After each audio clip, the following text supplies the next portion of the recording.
Levi's concept, Lewis concept of acid and base.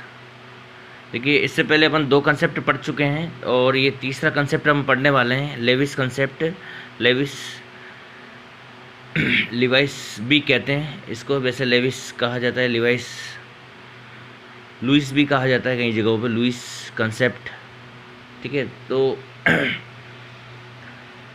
अब ये concept क्या कहता है। इससे पहले अपने आरएनएस का कंसेप्ट देखा था और ब्रोस्टन लोरी का कंसेप्ट देखा था। आरएनएस का कंसेप्ट में जो है OH hydronium ion hydroxyl ion के ऊपर था, और ब्रोस्टन लोरी का जो कंसेप्ट था वो कॉन्जुगेटेड एसिड और कॉन्जुगेटेड बेस के ऊपर था। दोनों इंपॉर्टेंट है। इसके बाद में लेविस कंसेप्ट जो है ये क्या कहता है, लिवाइस एसिड और बेस को जो है अलग पॉइंट ऑफ व्यू से ये डिफाइन करता है। इसके अकॉर्डिंग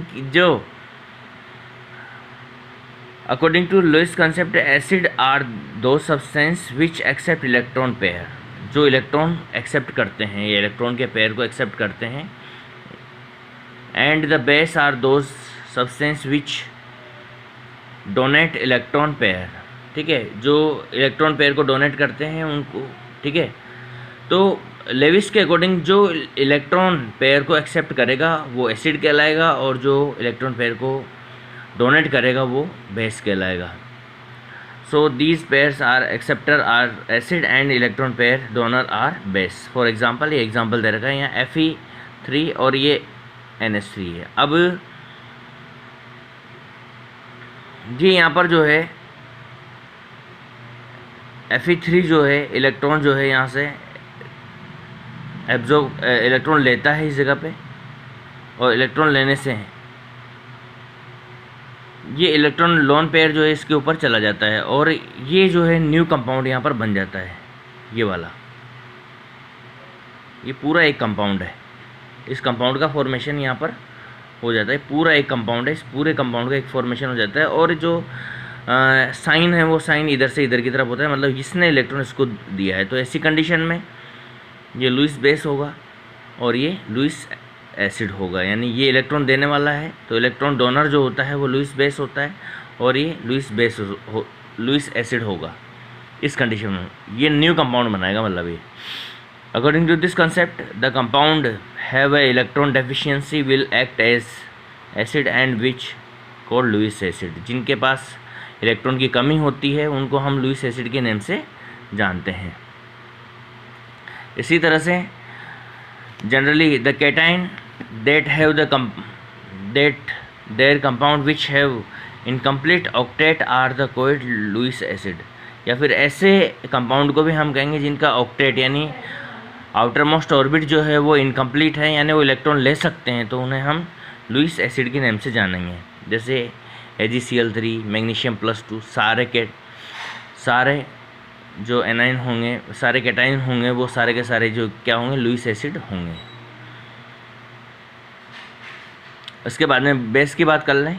द इलेक्ट्रॉन रिच और the compound having lone pair of electron, मतलब जिनके पास इलेक्ट्रॉन एक्सिस अमाउंट में है या इलेक्ट्रॉन ज़्यादा मात्रा में उनके पास प्रेजेंट है, वो दूसरे को इलेक्ट्रॉन दे सकते हैं, एक्ट एज ए बेस, वो बेस की तरह काम करते हैं। This are called Lewis base, इसको हम लुइस बेस के नेम से जानते हैं। जैसे NH3 है, H2O है, जिनके पास लोन पेयर प्रेजेंट है, माइनस एनाइन जितने भी हैं वो सारे के सारे लुइस बेस की तरह काम करते हैं। According to this concept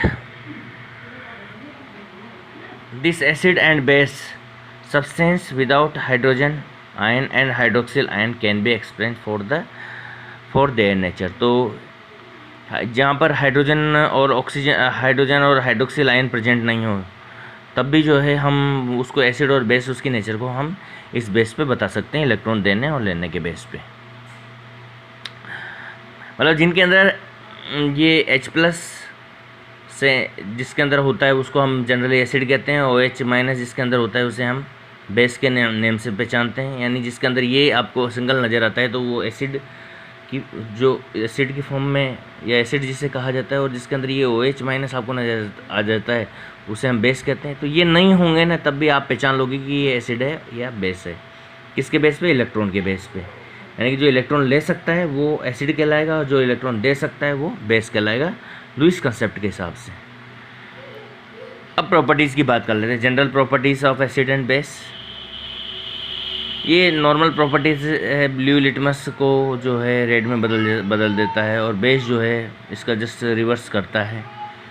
metals की अगर इनसे रिएक्शन करवाएं अपन, एसिड, इसमें मेटल की नंबर 1 बात करें कि acid on the reaction with the metal give hydrogen gas, they make metal salt and hydrogen. ठीक है, तो एसिड मेटल से जब भी रिएक्शन करेगा तो मेटल सॉल्ट बनाएगा, हाइड्रोजन बनाएगा।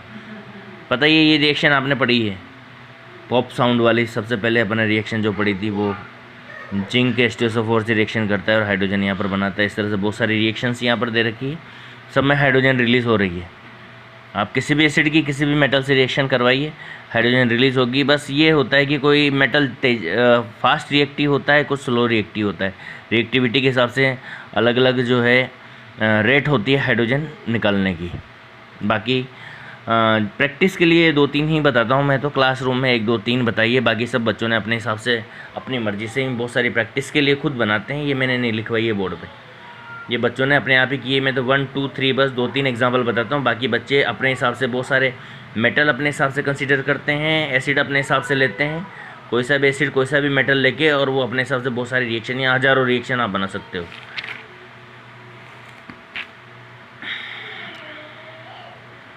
सच as base react with the metal and form basic salt.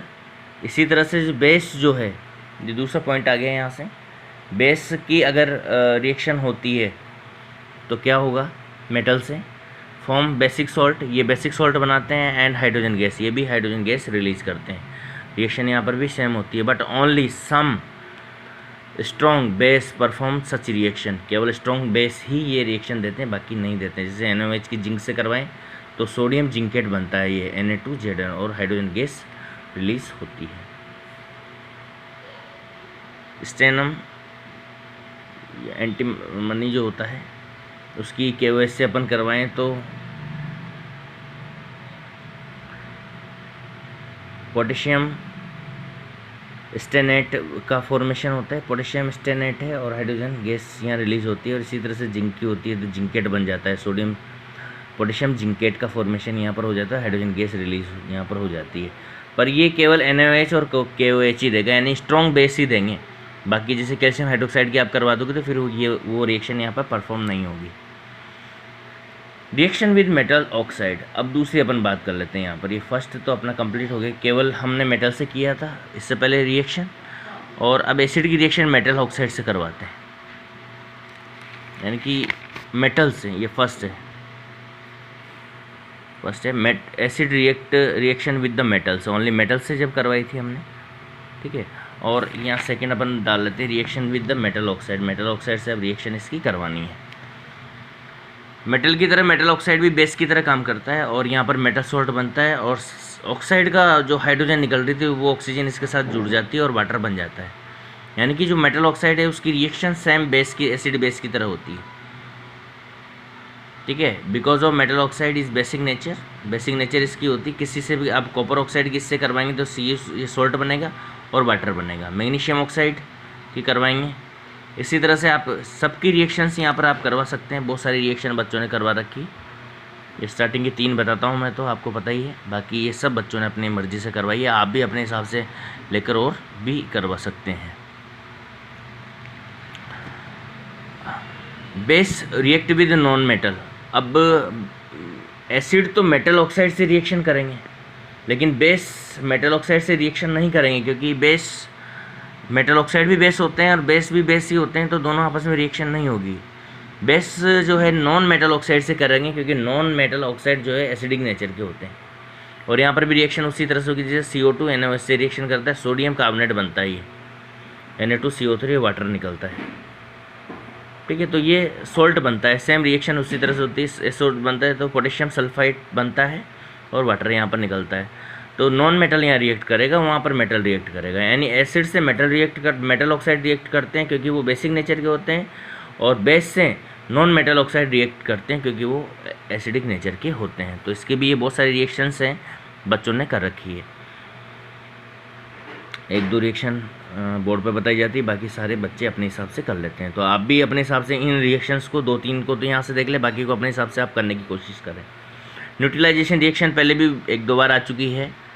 हम जानते हैं एसिड और बेस जब रिएक्ट करते हैं तो सॉल्ट बनता है, सॉल्ट में भी हमने पढ़ा था, और इसी रिएक्शन को न्यूट्रलाइजेशन रिएक्शन के नेम से जानते हैं। इसी चैप्टर में पढ़ा है, इससे पहले वाले चैप्टर में भी हमने पढ़ा है इसको, तो बहुत बार आप पढ़ चुके हो, तो इसको ज़्यादा समझाने की ज़रूरत नहीं है। All acid react with base and form water and salt, this is the known as neutralisation reaction.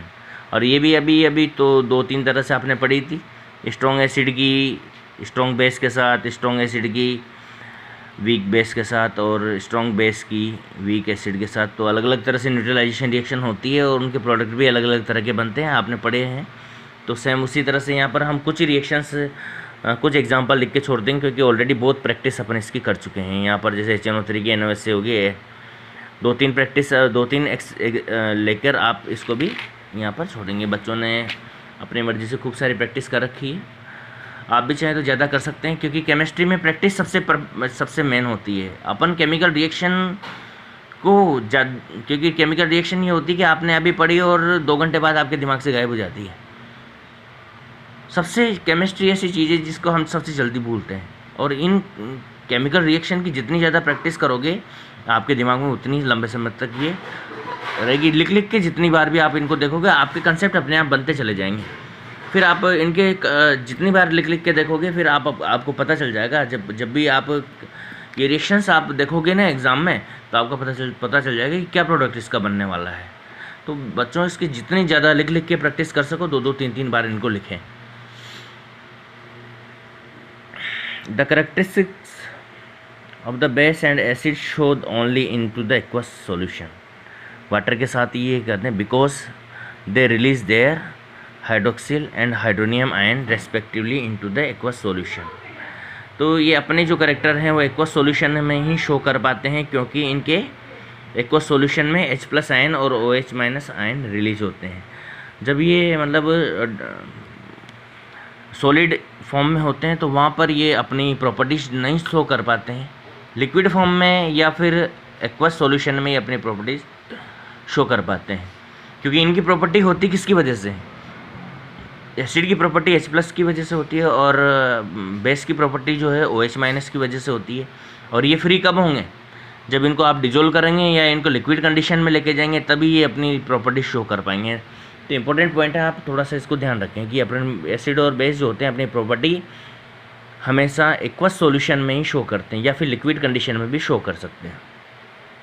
The dilution of acid and base exothermic, ये अलग पॉइंट है थोड़ा सा, इसको भी स्टार डाल के आप लिखिए। इनको जब हम डाइल्यूशन करते हैं, इनको डाइल्यूट करते हैं, पतला करना, डाइल्यूट करना। डाइल्यूट जब इनको किया जाता है बेस को और इनको,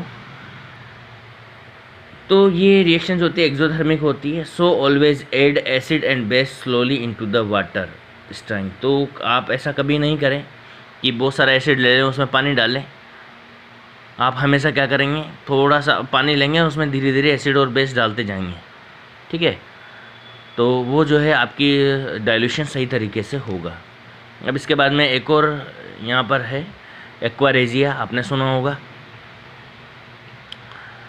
एक्वारेजिया स्पेशल टाइप का एसिड होता है, 2 एसिड का मिक्सचर होता है। 1 पार्ट ऑफ HNO3 का 1 part and 3 part of HCl। 3 part लिया जाता है HCl का और 1 पार्ट लिया जाता है HNO3 का। Mix with the solution is called aqua regia. इसको हम एक्वारेजिया के नेम से जानते हैं। It is the auto boiled liquid. ये अपने आप ही उबलता हुआ सा लिक्विड होता है, जैसे आपने देखा होगा ना टीवी में कि कोई हीरो जाता है और उधर आसपास का लिक्विड जो है अपने आप ही उबलता रहता है। तो उस तरह का होता है जिसमें लिक्विड जो है अपने आप बॉईल करता रहता है। तो ये अपने आप उबलता हुआ होता है और बहुत तेज कोरोसिव नेचर का होता है। It can be choroid most active metal, बहुत ही एक्टिव मेटल होता है। Au, गोल्ड एंड प्लेटिनम इतना एक्टिव होता है कि इनको भी गला देता है। सोने और प्लेटिनम को गलाने के लिए जो है इस एक्वारेजिया का यूज़ किया जाता है। आपको पता है गोल्ड और प्लेटिनम जो है वो आसानी से गलते नहीं हैं, इनको गलाने के लिए हम इसका यूज़ करते हैं। गोल्ड स्मिथ जो होते हैं सोनी लोग, सुनार जिन्हें कहते हैं, also use the liquid for this purpose.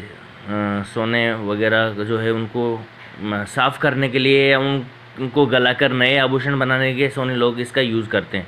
Corrosive of gold and platinum, इनका कोरोजन करने के लिए करते हैं, और जेब हल्की करने के लिए भी करते हैं। आपने देखा होगा कि जैसे सुनार के पास अपन कुछ सोने की या चांदी की चीज़ लेके जाते हैं तो एक ब्रश से एक लिक्विड होता है, उसके बाद उससे लेके घिसना शुरू कर देता है, और वो घिसने के साथ साथ क्या करता है, आपकी जेब भी खाली करता रहता है, और आपको पता भी नहीं चलता कि मेरी जेब खाली कर रहा है। आपको ऐसा लगता है कि ये बिल्कुल साफ़ कर रहा है, और थोड़ी देर में आपका जो होता है सोने चांदी का जो भी आपका ज्वेलरी होती है, उस ज्वेलरी आपको लगता है कि बिल्कुल चमका दी है उसने, चमका ही नहीं, उसने आपकी जेब खाली कर दी है। वो कैसे कर दी है कि उसको घिस के उसने सोना उसमें से निकाल लिया है थोड़ा सा, और आपको पता भी नहीं चला कि उसने सोना या चांदी निकाल लिया है।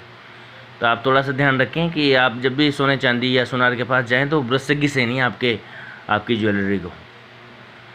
इसी तरह से क्वेश्चंस भी आते हैं, कभी गांव में जो है बेवकूफ़ बना जाते हैं, कुछ लोग आते हैं कि लाइए आपके सोने चांदी के उनको जो है हम साफ़ कर देते हैं 2 मिनट में, और वो क्या करते हैं, एक लिक्विड होता है उनके पास और उस लिक्विड में उसको डाल देते हैं तो सोना निकल जाता है उसमें से, ऊपर का साथ में उस ऊपर से सोना निकलता है, उसके साथ उसके ऊपर जो धूल मिट्टी होती है वो भी निकल जाती है, और हमें नया सा लगता है, बट उसमें से बहुत सारा सोना लॉस हो जाता है, बहुत सारा नुकसान हो जाता है।